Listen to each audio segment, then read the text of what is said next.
Well, the wage strike at South Africa's largest mining company, Sibanye-Stillwater, is about to grow wider. Two of the largest unions currently striking at the company's gold operations say they will give the mine a notice that 35,000 platinum mine workers will join the strike in solidarity. The workers are demanding an increase of R1,000 a month for the lowest paid employees. Sibanye has offered R750. Now, I want to bring in National Union of Mine Workers, William Mabapa, to give us a little bit more insight on what exactly is happening there. William, thanks indeed for talking to us. So striking workers have already lost more than R600 million in wages, and I'm assuming that the workers are going to hold it out until they get what they want. Yeah, definitely.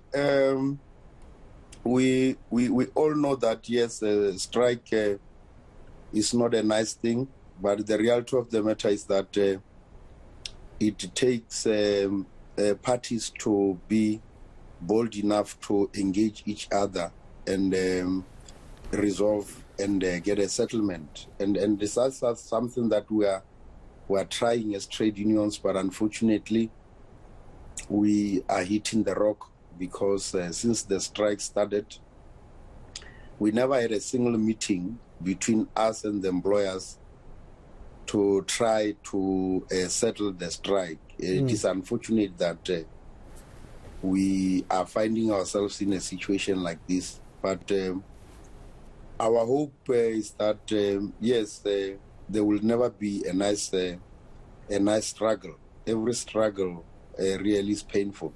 Yeah. So you now want the platinum mine workers to join their work colleagues in the gold mining operations. How many workers effectively will be on strike if that happens? And I'm just wondering whether or not the mine workers and their families will be losing out in the long run in terms of lost wages than what you would get from the strike in any event. How do you see that? Look, the reality of the matter is that when you compare, let me give an example. When you compare Sibanye with Harmony, Sibanye's performance is better than Harmony, but Harmony can afford to give the workers 1,000. That is one example. But the second example is also on the issue that the CEO of Sibanye is getting a very fat salary, is getting a very big bonuses. Sibanye itself, they pronounced on the 3rd of March that they made 28 billion.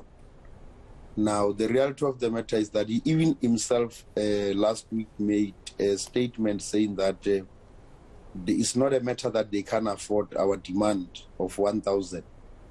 But it's a matter where you strongly believe that they confirm that they can afford it, but the only thing is that they don't want to give the workers. So you see that is the real life of struggles. I just give an example and say, during the struggles, people were in prison and all this, and they had families. So unfortunately, the struggle is painful, to be honest with you. How have your talks been with Sibanye? Apologies for coming in. How have your talks been with Sibanye? It hasn't moved from its revised offer, which has been accepted by two other smaller unions. What's the sticking point here? Why can't you guys agree on going forward? No, the reality of the matter is that we were in the negotiations. Sibanye offered 700, we demanded 1,000, and we never had an agreement. And that is how the strike came into being. And since that time, on the 4th of March, and then the strike started on the 9th, there was never a single meeting. And those are the challenges that you are facing. So I really can't tell you that where is the issue. The issue is that you have got also an employer who's on strike. The workers are on strike, the employees on strike. We are ready to be in a meeting anytime. If they call us to be in a meeting anytime, even now, If they can call us to be in a meeting during the night, we will go. But the reality of the matter is that the employees of Sibanye are on strike, the management of Sibanye is on strike. So we have a commodity boom at the moment, and I think we're still experiencing it. Sibanye, as you mentioned, along with other mining companies, have gained a lot from it, and the workers as well. Are we missing out both on a company level and on a worker level by striking and missing out on this commodity boom that still has legs in it, by the way, William?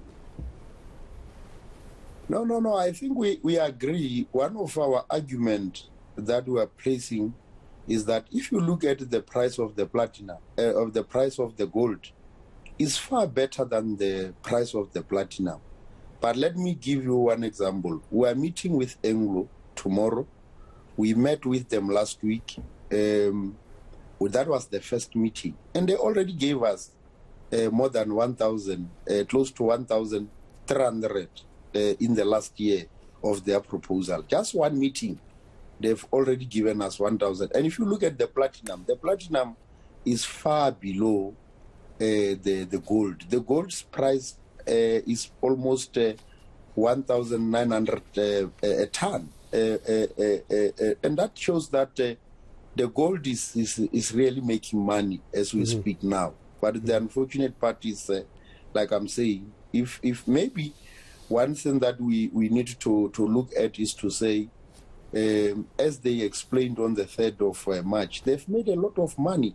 And then maybe it is their strategy that with that money that the workers have done big profits, they are punishing them for making big profits. All right, I'm going to leave it there because of time. National Union of Mine Workers General Secretary William Mabapa there.